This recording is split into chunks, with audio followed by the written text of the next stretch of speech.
Sono lieto di iniziare questo congresso presentandovi la personalità del professor James Connelly, che è il nuovo ospite in questa serie di congressi che noi organizziamo già da molti anni.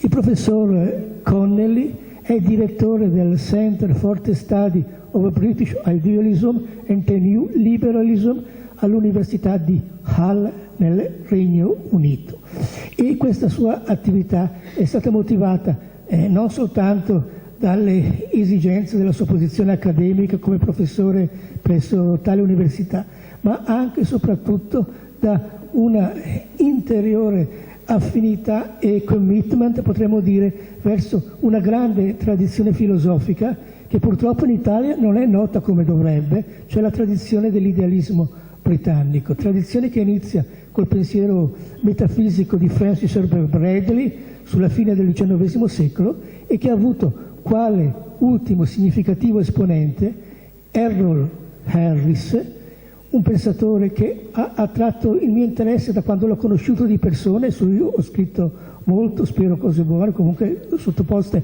al vostro giudizio, anche tradotto in italiano il suo saggio importante sulla filosofia di Spinoza, e grazie anche alla collaborazione del professor Alfredo Marini, che abbiamo qui presente con noi, e che rientra tra quegli autori che il professor Connelly non solo ha studiato ed apprezza, ma che ha conosciuto di persona e che si è assunto anche l'onere di far conoscere, pubblicando alcuni scritti inediti che sono recentemente usciti, credo presso questa Marquette University Press, presso l'Università di Milwaukee negli Stati Uniti, saggi scritti inediti di Errol Harris, e ciò che ci accomuna è l'apprezzamento e anche la conoscenza della personalità, delle opere di questo grande esponente dell'idealismo britannico, Errol Harris. In questa occasione ho ritenuto così interessante per i partecipanti mostrare nel display delle pubblicazioni appunto presenti e relative a questo congresso anche molte opere di Errol Harris, la sua autobiografia, il saggio più interessante di tutti da un punto di vista storico, e quindi sono lieto e onorato di iniziare questo congresso appunto con la relazione del professor Connelly, Robin Collingwood, Interpreter and Critic of Italian Idealism, estremamente interessante per tutti coloro che in Italia si occupano di filosofia, perché da un lato l'oggetto è la stagione più brillante e più gloriosa della filosofia italiana contemporanea, la stagione dell'idealismo di Croce di Gentile, e dall'altro appunto l'autore che in Inghilterra si è interessato più di altri per questa tendenza filosofica e l'ha fatta conoscere, se ne è appropriata e l'ha anche in parte criticata, questo importante filosofo inglese Robin G. Collingwood, di cui appunto adesso il professor Connelly ci parlerà. Ecco, per quelli che possono avere qualche difficoltà a seguire una complessa relazione filosofica in inglese, è a disposizione la copia stampata della medesima relazione che potete tenere sotto gli occhi. Non ho null'altro da aggiungere e passo subito la parola al professor Connelly. Spostiamo il microfono. Oppure di I think that's okay. Il microfono. Si può arrivare? Okay, I think that's fine. Thank you very much indeed for that introduction. It was a great pleasure to be here, so thank you for inviting me. You'll see behind you some of the books from Errol Harris's library, which are now at the University of Hull. Thank you.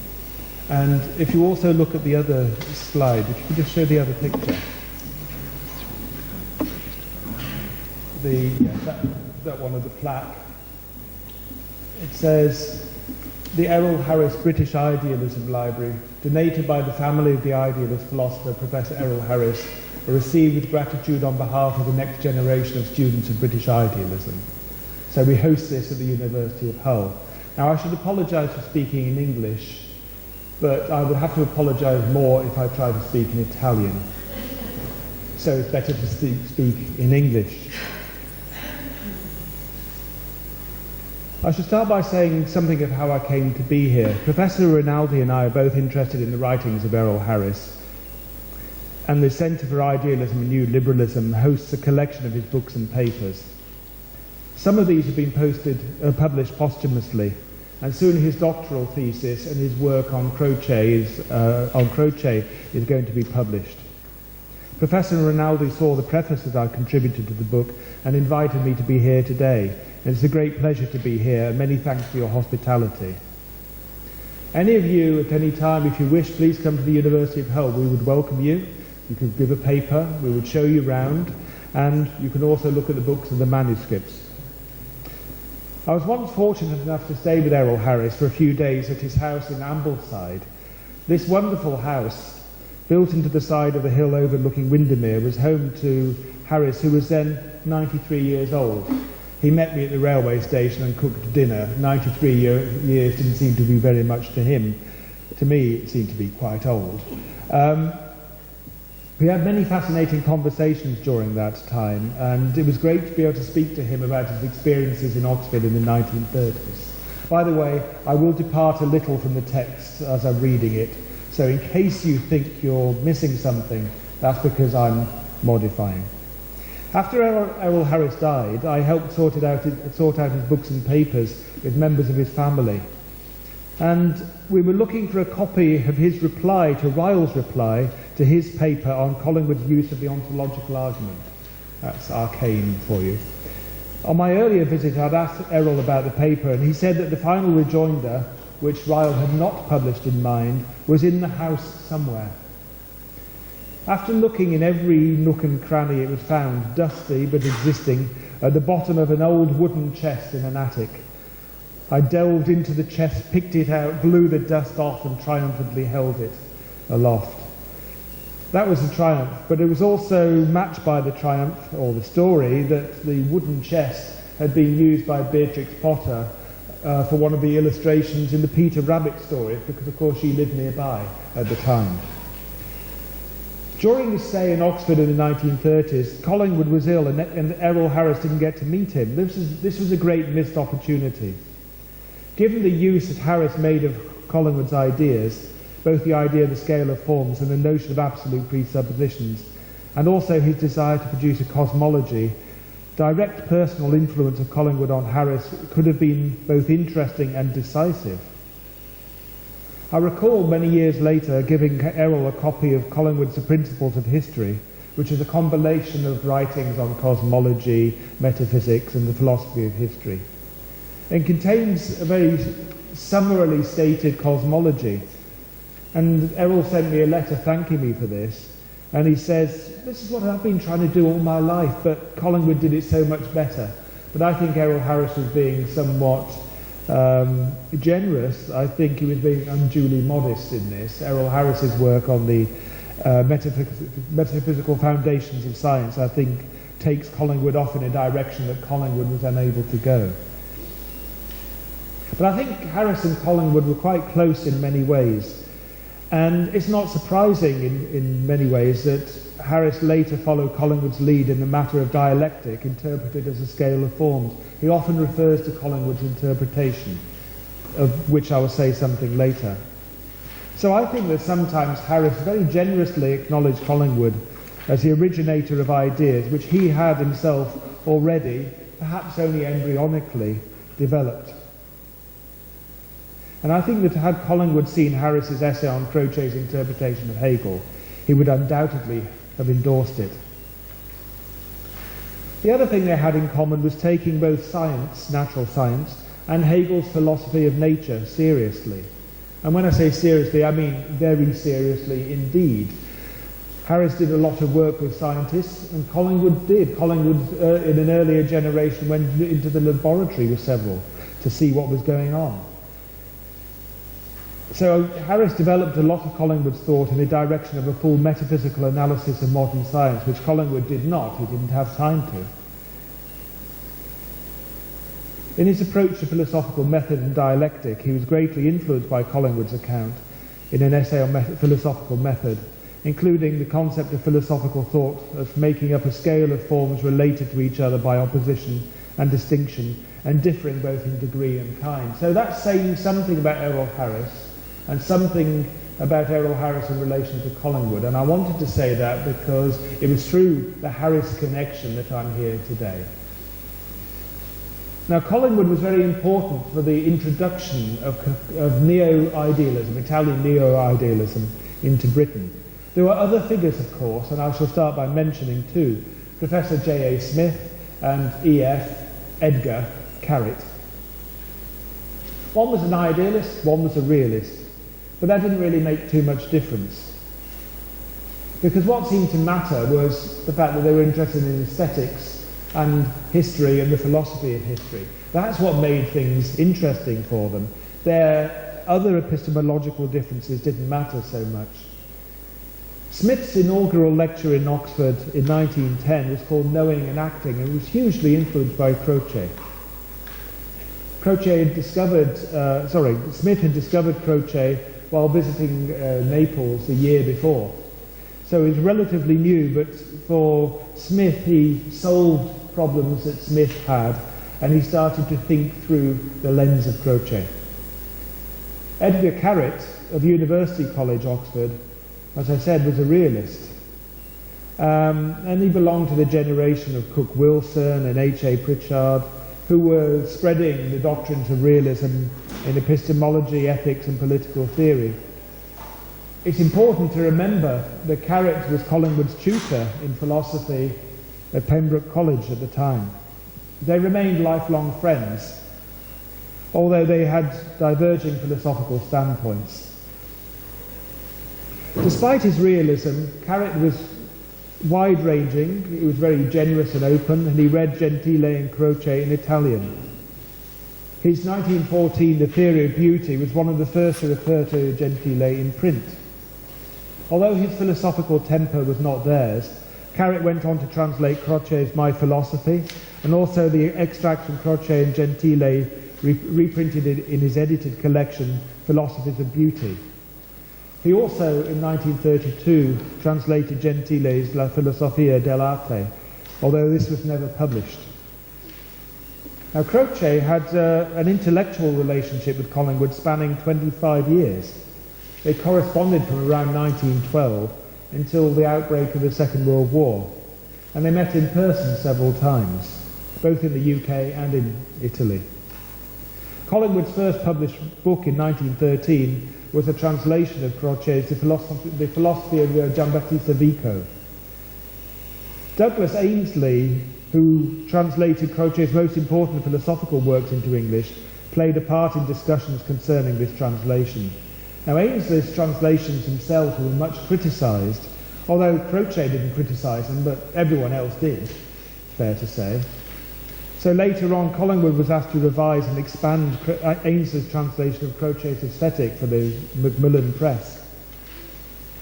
And at around this time, in the early 1920s, Ainsley, quote, lost his head over Mussolini, leading Croce thereafter to choose different translators. A few years later, Ainsley visited Croce in Naples. On being asked whether he was still enthusiastic about Mussolini, he replied that he was, but only for Italy, you understand, not for England. Croce replied, may I thank you on behalf of Italy. I think that was an acid response, and dropped the matter. In 1927, Collingwood's translation of Croce's Contributo alla critica di me stesso was published by the Clarendon Press as an autobiography with a prefatory note by J.A. Smith. And he also published a whole number of other pieces by Croce. So he was one of the principal translators of Croce, as well as De Ruggiero, as we'll come to see later. In June 1923, Croce visited Oxford to receive an honorary degree. During that visit, he met, among others, Smith, Collingwood, H.J. Peyton, later the big Kantian scholar, A.J. Carlyle, and Cesare Foligno, who's an interesting character. He was the professor of Italian from 1919 to 1940 and a fellow of Magdalen College. He became an adherent to fascism and returned to Napoli in 1940. So there's an interesting career there. He ended up, as it were, following where he thought he ought to be. In London, Benedetto Croce met Howard Hannay and Herbert Wilden Carr. Hannay became a key figure in the Aristotelian Society. He was its secretary from 1924 onwards. In many ways, he was one of the people who acted as a link between London and Oxford. In 1921, Collingwood and Hannay published a translation of De Ruggiero's La Filosofia Contemporanea as Modern Philosophy. This is a comprehensive introduction to Italian neo-idealism and its antecedents. However, it was first published in 1912 before the war and wasn't published in England until after the war, so there were some notable omissions, including reference to Gentile's Teoria Generale dello Spirito come atto puro, which was first published in 1916. Despite this, in their preface, Collingwood and Hannay remarked that it presents a, quote, positive philosophical position of great interest, avowedly in continuation of Croce and in close agreement with Gentile, which sums up the progress of Italian idealism down to the writing of this book. And De Ruggiero was himself, through his regular surveys of philosophy in Italy, a leading advocate of Gentile's philosophy as well as his own. I should say that he did regular surveys for the British journal called Philosophy. It was called originally the British Journal for Philosophical Studies. Now, Teoria Generale appeared in English in 1922 as The Theory of Mind as Pure Act. The translation was by Wilden Carr, who acknowledged Smith's help, and Collingwood also took part in the discussion of early drafts of the translation.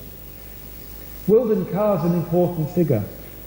He was Professor of Philosophy at the University of London. He was an indefatigable enthusiast for the works of Croce, Gentile and Bergson, and a regular attender of meetings of the Aristotelian Society. And he published with Macmillan, which was the leading publisher of continental philosophy in the UK at that time. They published Croce, Gentile, Bergson and Unamuno, among others.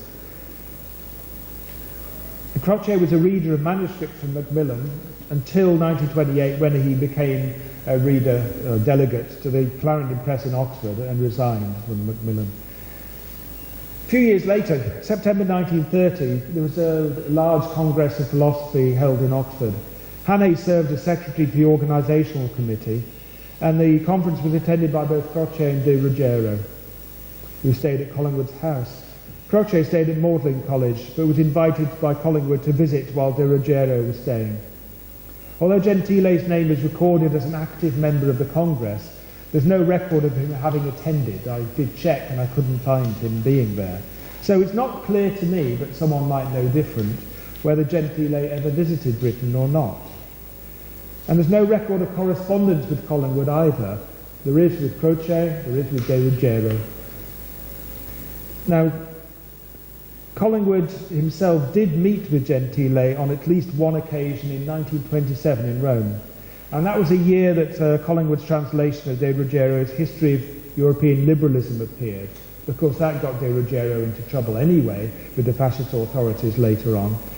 And Collingwood was very wary. He was now very suspicious of fascism and fascists, and he wrote to De Ruggiero afterwards, reporting on the party he attended. He said, Gentile was very cordial and gave me a copy of the new edition of his Studi Vicchiani. We spoke mostly of education in Italy and England, of the organisation of elementary schools and so forth. He asked me whether I had studied the present political situation in Italy, and I replied that a foreigner staying 3 weeks in a country could not hope to form a just opinion of its political situation. He spoke of you as if to discover my present relation to you, and I said that you were one of my greatest friends, and that I was staying in your house. Apart from these matters, we spoke altogether of education and things like that. I think if I went to the United States of America right now, by the way, I would probably similarly circumspect about how I spoke to some of the Americans I know, because I have views about Donald Trump which they don't share. But that's nothing to do with this. Collingwood's account of his meeting with Gentile reveals one of the significant tensions in their relation. Collingwood was never an uncritical follower of Gentile, although he was greatly influenced by him. And he was assiduous in promoting the work of the Italian neo-idealist to an English-speaking audience. In the earlier years, this took the form of direct exegesis and explicit statement. After the publication of his Speculum Mentis in 1924, it was more indirect. He generally no longer explicitly expounded Gentile's philosophy or Croce's philosophy, and even when he did, he often used it as a shorthand for thoughts which were later more fully developed and written out without explicit reference to Gentile. But if you look, you can see that Collingwood's work is replete with philosophical reference to and resonance with Gentile. It can be traced in writings from Religion and Philosophy, 1916, to the New Leviathan in 1942. And if you look at his unpublished lectures on ethics, delivered annually from 1919, it's there. It's clearly visible in his criticism of Croce's philosophy of history in 1922. It lies behind the scenes, not mentioned, but it's there in an essay on philosophical method. It's discussed in his notebooks on metaphysics. It springs forth in a review of Gentile in 1937. So Collingwood had a very close relationship with the Italian neo-idealists. He was one of the ways in which they got known in the UK, together with some of the other people I've spoken about. But shall we endorse James Wakefield's remark that for a few years in the late 1910s and early 1920s, it would not have been far wrong to describe Collingwood as the foremost exponent of Italian-style idealism in the Anglophone world? Well, let's go back to 1923. There was a joint session of the Mind Association and the Aristotelian Society in that year, and there were two panels devoted to Italian neo-idealism. One called Is Neo-Idealism Reducible to Solipsism? Another on Can the New Idealism Dispense with Mysticism? The first paper had contributions by Cyril Joad, papers by Richardson and F.C.S. Schiller. Direct reference there is largely to Croce, although it's clear that neo-idealism is intended to include Gentile and De Ruggiero. In the Collingwood panel, Evelyn Underhill, by the way, he knew her quite well. He'd worked with her during the war in the Admiralty in London. Evelyn Underhill pressed the standard criticism that Gentile's philosophy had mystical tendencies. Collingwood denied this. He gave a careful exposition of Gentile, firmly rebutting the charge. Clearly, Gentile was well enough known that a session devoted to his philosophy was appropriate, but his philosophy not so well known that an accurate understanding of it could be assumed. So it was also clear that terminology had not yet settled down in English usage. So we have neo-idealism, new idealism, and so on. And W.R. Ing, who, by the way, was a cleric, who was called the Gloomy Dean, he was the Dean of St. Paul's in London, he was a third contributor to the symposium with Collingwood and Underhill. And in his diaries, he says the following: I read a paper to a Congress of Philosophers on Can the New Idealism Dispense with Mysticism? It was a sad failure because I had not realized that the new idealism meant Croce and Gentile, whom I have not studied. Collingwood treated my paper severely. Well, if you look at Ing's paper, you'll see why Collingwood treated it severely. Now, in his response to Underhill and the others, Collingwood frankly sides with Gentile and concludes with a sketch, as he says, of the way in which a modern idealistic philosophy might carry out this programme. The programme is Gentile's. Collingwood identifies with it and was happy to accept the label idealist in a way in which later he was not. Later, Collingwood didn't like the term. He thought, and I think principally because he thought that it meant that people assimilated him to positions that he didn't want to hold, and they used it as a way of labelling him and not talking about him, about what he said. So in Speculum Mentis he says, which he finished in August 1923, that he could have pointed out the affinities of his position with that of eminent writers, but he'd refrained from doing so because, quote, I want to position my stand on its merits rather than on names of great men cited in witness for its defence. But if the reader feels that my thesis reminds him of things that other people have said, I shall not be disappointed. On the contrary, what will really disappoint me is to be treated as the vendor of newfangled paradoxes and given some silly name like that of new idealist. So it's curious, it took place in a panel talking about new idealism and then said he didn't want to be called this. So he was sensitive. But given the way British philosophy was going at the time, anyone would be sensitive, because to be identified in that way was increasingly to ensure that you didn't have an audience. But if we look at speculum mentis, we can see that the 5 forms of experience looked at there, art, religion, science, history and philosophy, form a blending of Crocean and Gentilian arguments. So just very quickly, just to bring Hegel into play with F.H. Bradley, Collingwood's British predecessor, together with Croce, Gentile and Michael Oakeshott, who was a little later than Collingwood. Hegel, of course, had art, religion and philosophy as the triad of absolute knowledge. Bradley, in relation to forms of experience, which is what I'm talking about, underdevelops this. He uses the term modes of experience, but doesn't develop the idea. He says, realize perfectly in no one part of the universe. The absolute still is realized in every part, and it seems manifest in a scale of degrees, the higher of which comprehends the lower. The system of metaphysics which I have not tried to write would aim at arranging the facts of the world on this principle. Now, one could say that Collingwood and Oakeshott did that work for him. Collingwood in Speculum Mentis and Oakeshott in his book Experience in its Modes. They both gave positive characterizations of the modes of experience, which Bradley refrains from doing. Now, Croce, in England we have an expression, taking coals to Newcastle, by which we mean Newcastle's got a lot of coal already, it doesn't need any more. So the thought of my telling you what Croce said here in Italy seems a little bit redundant. So I'll just remind you of the way in which some of Croce's thinking hangs together. We have the theoretical side, the practical side. On the theoretical side we have art and history and philosophy. On the practical side, the economic and the ethical. How are they related? Well, the idea is that the first moment is independent of the second, except as its condition. And the second moment depends on the first, which is its condition. So you can have art without philosophy, but you can't have philosophy without art.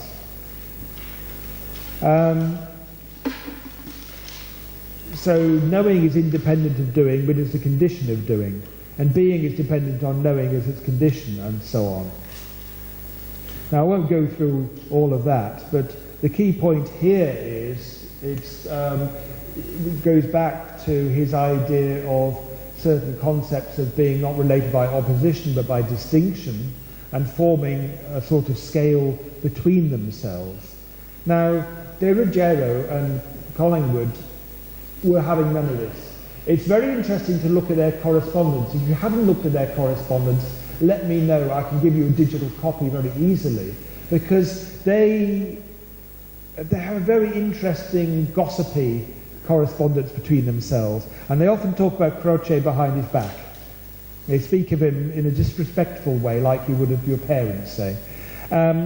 So he says on one occasion, your last attack on the Crocean windmill, the idea is that the Crocean fourfold thing looks like this, the Crocean windmill, it was excellent. Croce's reply in the Critica rather amused me. You can't get him to see that the 4 sails of his windmill aren't somehow a special divine decree. But there is something plaintive and rather pathetic in his references to this rebellious son of his who will go on beating his father, though his father's affection for him remains unchanged. So they had an interesting relationship with Croce. And my own view is that Collingwood and De Ruggiero are the ones who are philosophically closest of all, and they treated Gentile and Croce as being the father figures from the earlier generation, who they assimilated and absorbed, but saw themselves as going beyond. Okay, to remind you of Gentile. He has an absolute triad: art, religion, and knowledge or philosophy. Art being the subjective or supposing moment, religion the objective or assertive moment. And this is a return to Hegel. It's not like Croce. I don't need to tell you about thought thinking itself here. Let's go straight on to Collingwood. Collingwood has a quincunx in Speculum Mentis. He talks about art, then that becomes religion, then it becomes natural science, then it becomes